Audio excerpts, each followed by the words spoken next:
Please welcome our first speaker to the stage, who's Noel Winters. Noel will discuss a brief overview of the M&A market. Noel is a partner in Fitzgerald who specialises in acquisitions, business valuations, finance raising and strategic investment appraisal. A leading financial advisor in the Irish community pharmacy market, Noel frequently contributes to sector publications and thought pieces. You're very welcome, Noel.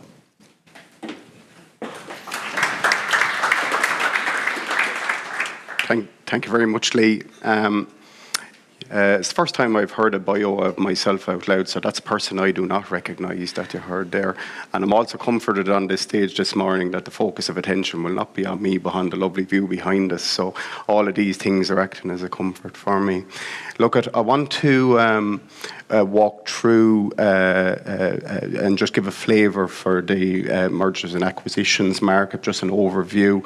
And I suppose the information that will come out of the session, or the thing I will do for 15-20 minutes, is just based on a research paper that we done earlier in the year, where we looked at the pharmacy sector from a mergers and acquisitions perspective for the last 3 years. So it has and is a very active pharmacy M&A environment at the moment. The period that we reviewed was the last 3 years, being all the way from 2021 to 2023. What creates that environment, it obviously starts with the ambition to sell your business. Yes, an M&A market needs a willing buyer and a willing seller, but it starts with the seller's decision. And what's been motivating that decision, one of the main feedbacks that I get is, it's not necessarily what I got into 20 years ago for at the moment. The increase in administration is just not an environment that people got into originally. So that on top of labour supply, the operational challenge, there's a natural growth in a business where operators can feel that they have brought the business to its absolute capacity that they have. And they're absolutely willing to pass on that business for a success, for the good of itself and the community around it, to leave it in somebody else's hands that has the ambition is the wrong word, but the drive to bring it to the next stage. Okay, 2023 the reality of it's a very challenging year for investors, a perfect storm almost. What are you looking at? You're looking at high inflation coming out of the Ukraine crisis. You're looking at the interest rates. They hit a peak. So as opposed to interest rates rising, it was a very unstable environment for interest rates, and uncertainty breeds a little step back. And then the availability of staff, which I mentioned before. So just probably an unprecedented time of uncertainty. Based on our experience, there has been a difficulty in disposing of pharmacies with less than 1 million of turnover. Now, we use general brackets of turnover, I suppose, to categorise pharmacy. It's a very crude way of doing it. Less than 1 million, 1 million to 1.5, 1.5 to 2, greater than 2. The characteristics as regards those broad types of turnover scale pharmacies, you can identify unique characteristics in each bracket. I'm speaking in the general of less than 1 million. Personally, I think there's a lot of opportunity in those growth businesses, 800,000, 900,000, 1 million. They're growth. You can experience growth there. There's a lot of runway for that to be a very positive acquisition. But in general, in the generality, those pharmacies of less than 1 million have proved a challenge to have a successful sale. And there's a very active purchasers market, and I'm looking across the audience today, and that's probably manifesting itself with the audience that we have today, that there is a great deal of people looking at acquisition opportunities. Who are the buyers out there? Look at the corporate groups. They're still buying. The indigenous groups, and we call an indigenous group of an owner of a group of pharmacies with 6 shops or more. That's a really interesting group. As our single unit or 2 unit pharmacy owners, as it stands at the moment, may be looking to tag on another one. And as I say, I'm looking across the audience with a huge appetite for entrant as first-time opportunities. So that's a general overview of what's happening in the market. Transaction-wise, and this is very much coming out of our study of the sector, over the period January 2021 to 2023, or December 2023, there was 95 transactions that happened in the market. We have not included some of the corporate acquisitions, being the Hickey Group's acquisition by Unifar and the McCabe's merger with Lloyd's within that. But yeah, 95 pharmacy transactions from January 2021 to 2023. The number of transactions within that period increased year on year on year. So 2021 saw 25, 30 in 2022, 40 in 2023, right? There was probably a nervousness in 2021 about what did COVID mean? What was the outcome of that for everybody? There was labour supply shortages at an operational level were probably at its peak then and into 2022. What I said about nervousness and a challenging time for investors in 2023, right?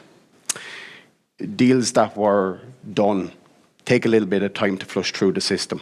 That still meant that 2023 was an active year on paper for acquisitions walking through.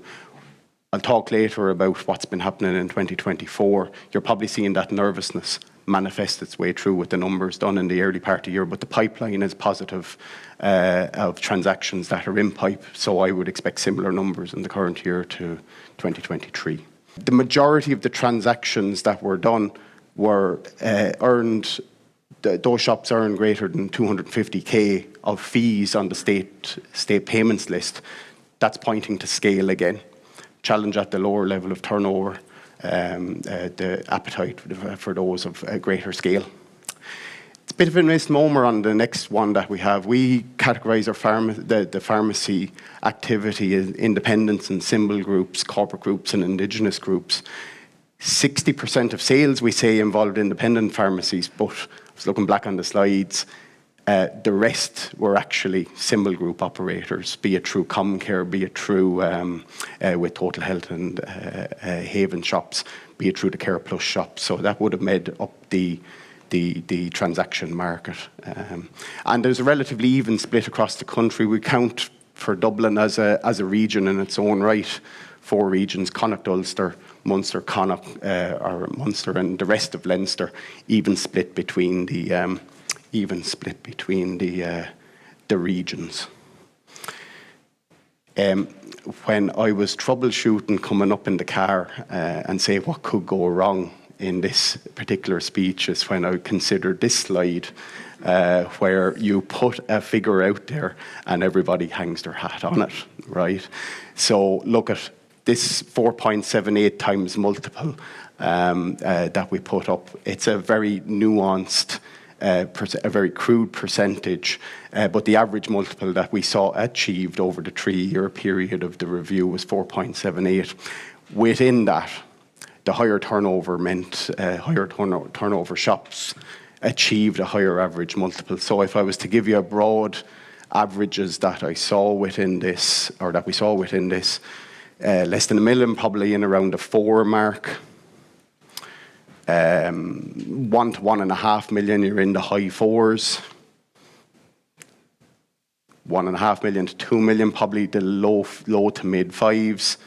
Those pharmacies of scale probably achieving closer to 5.5, 6. That's the generality of the average that we saw over that 3-year period. Little note on that as well. The Dublin shops, I think just by pure strength in numbers and competitive process, saw a slightly higher average multiple than other regions in the country, but that's to be expected with the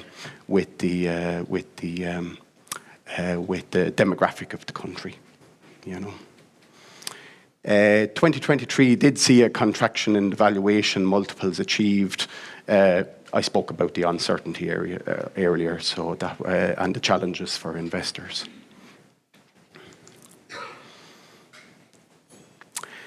Buyers-wise, we're in the lookout for how the market is consolidating. I've done some figures yesterday, actually. It's not consolidating at as large a pace as I thought it was, right? But I sat down with the numbers yesterday, and probably the ownership profile for pharmacies in the country at the moment is 75% independent, 25% groups, and when we are corporate groups, and we say that, as I say, with 6 shops or more. But what's interesting in it is that I think there's a lot of consolidation going on with shops or for owners of less than 6 shops. People are tagging on another 1 or 2 shops to maybe their 1 or 2 shop existing operation. So I think that's what's going on at the moment, you know. But 53% of the buyers within the study that we done were within were independents and 47 in group companies. So that is pointing to consolidation in its own right over that period. For the scale shops, there is no doubt that the group company's main acquirer were the main acquirer of those shops at greater than 2 million. It probably stands to reason as regards to availability of finance, you know. So the pharmacy market in general, over the 3-year period, there was a net increase of 15 pharmacies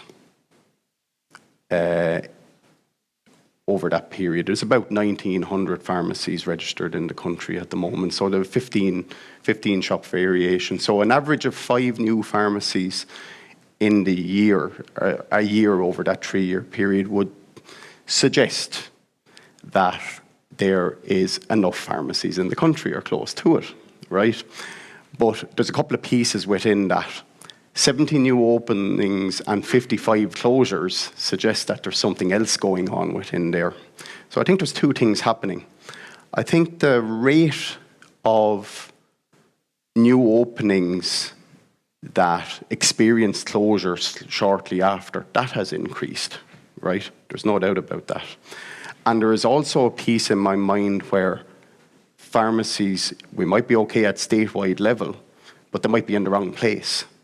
So that's following the demographic shift from the west to the east, right? So we would see shops, maybe a X amount of shop town losing one would open in Dublin, and makes sense to the demographic shift that's in the country as it goes. So look at that's just a feature of the pharmacy market as from an M&A point of view. The increase in first-time buyer seeking acquisition opportunities. We're here today. You know, we're seeing that generally. I spoke of over 300 people on our database with interest. It's probably more at this stage, probably more like 350, 400 at this stage, Johnny, I'd say, you know. So look, there's a huge appetite there for acquisition.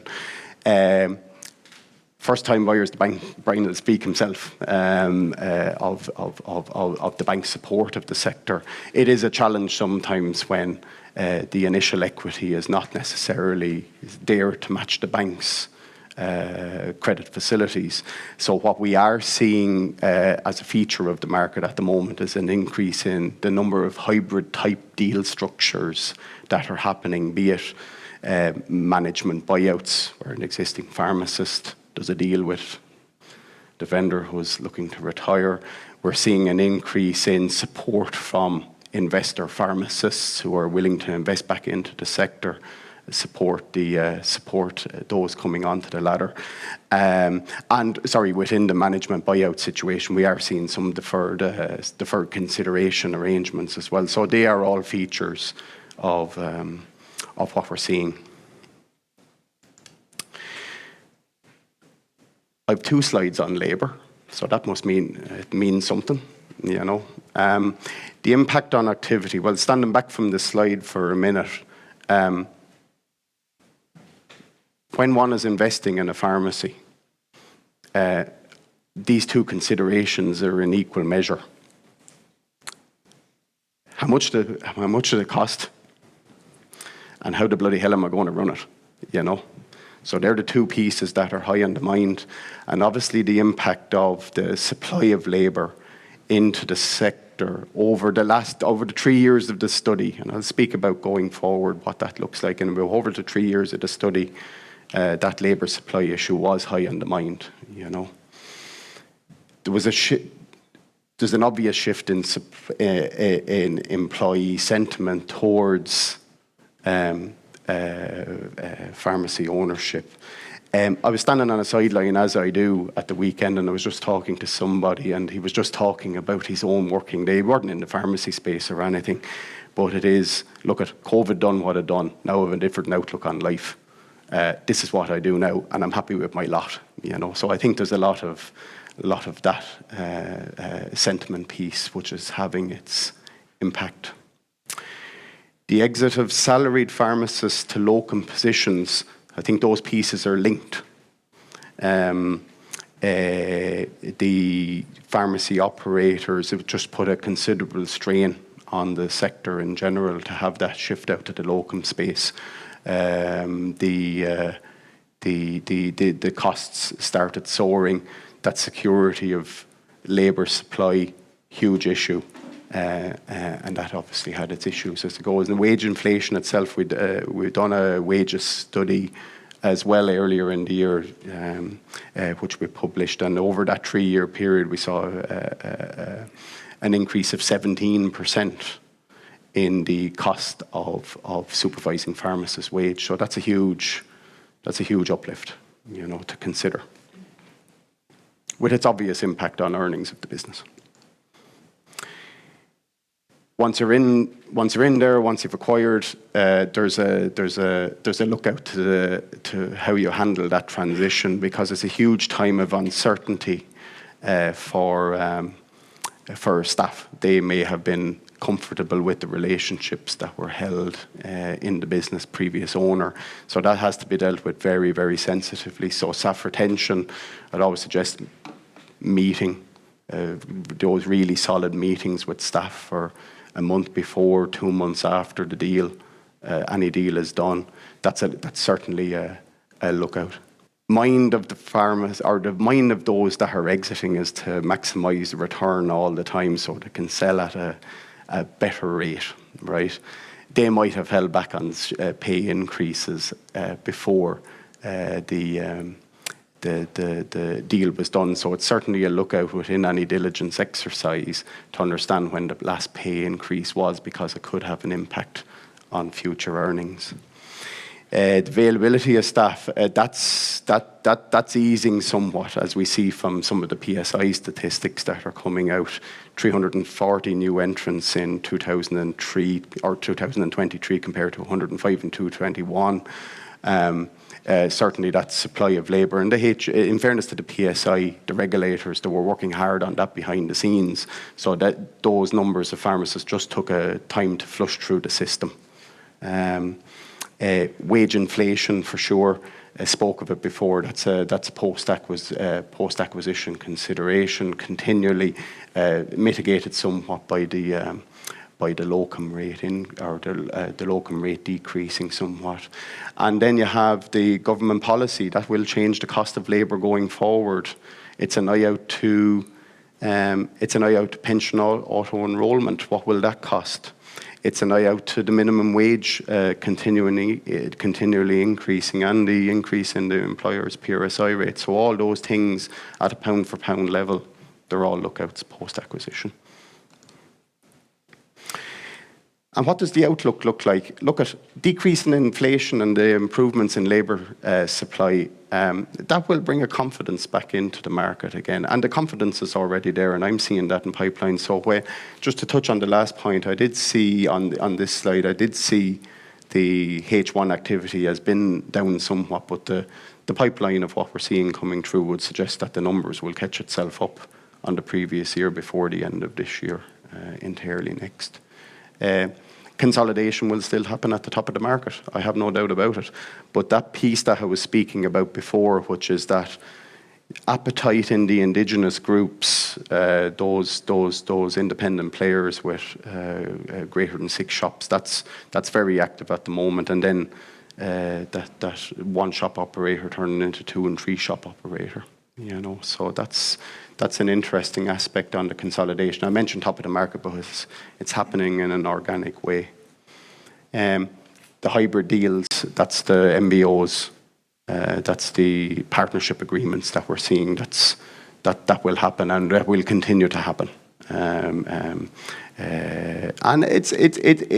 that's a nice environment, I think, because there is a mentorship level piece going on there and support to the younger pharmacists as they step on their journey.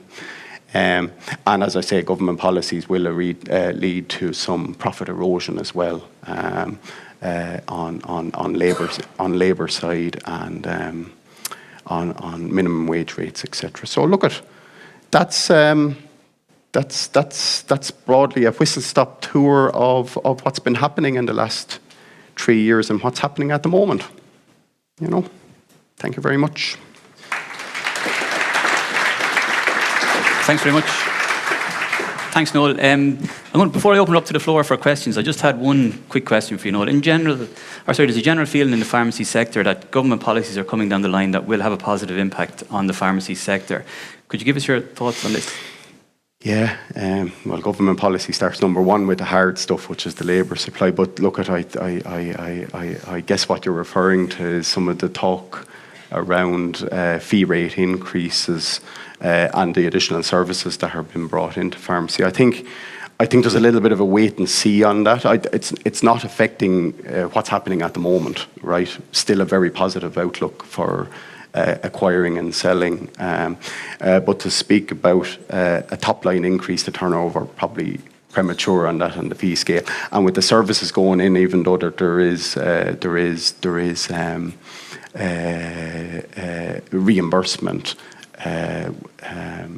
outline for that, I think it's likely to bring in some additional labour costs as well. So I think there's a little bit of a wait and see exercise there. But to answer your question, I suppose it's not affecting sentiment hugely at the moment.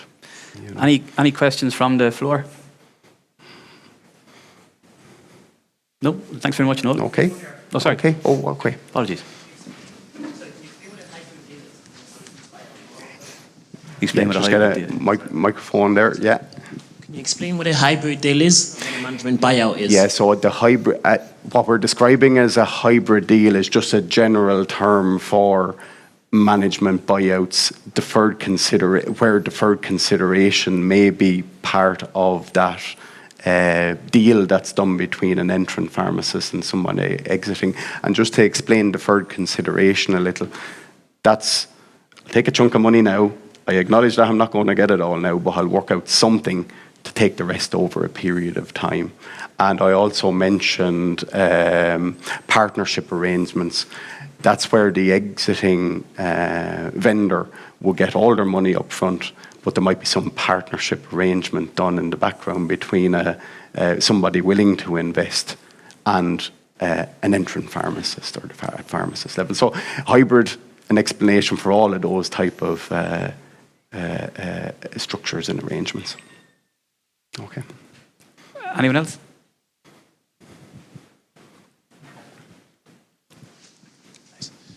Do you know how much revenue is generated from government reimbursement, or does it change based on pharmacies at the lower end of revenue? Is it higher, or ones at the higher end doing 2 million plus? Is more of it PCRS reimbursement? It's a good question, right?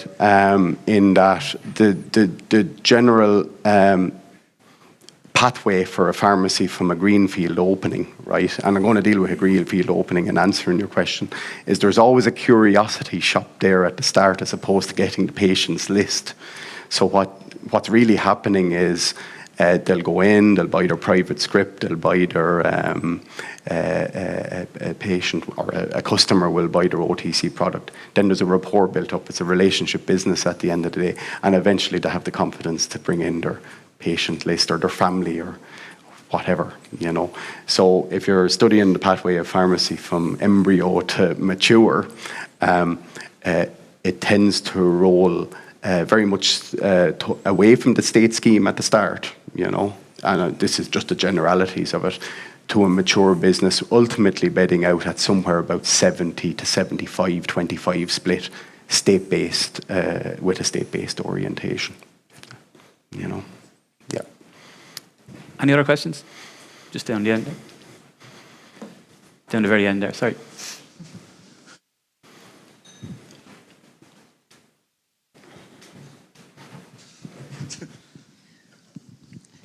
Noel, for any pharmacists here that would be interested in starting off and buying into a pharmacy, is it something that Fitzgerald Power should they get in touch with you to arrange a chat with you? Or, you know, I'm sure from an investor side and from a pharmacist side here today, they probably need to know how would they go about that process. People in the audience will have listened to me in the past, and I always say the phone is open. So yes is the answer to the question. Look, you would probably be leaning on our experience of walking through some of those deals in the past to walk through what's available out there. You know, what's available for the entrant pharmacist. That pathway and understanding, the negotiations with the banks, how do I get speaking to an investor that might be willing to back me? All of that from the entrant pharmacist point of view, very much open to conversations all the time. You know. Thanks very much, Noel. Okay. Thank you. Thanks very much. Thanks, everybody.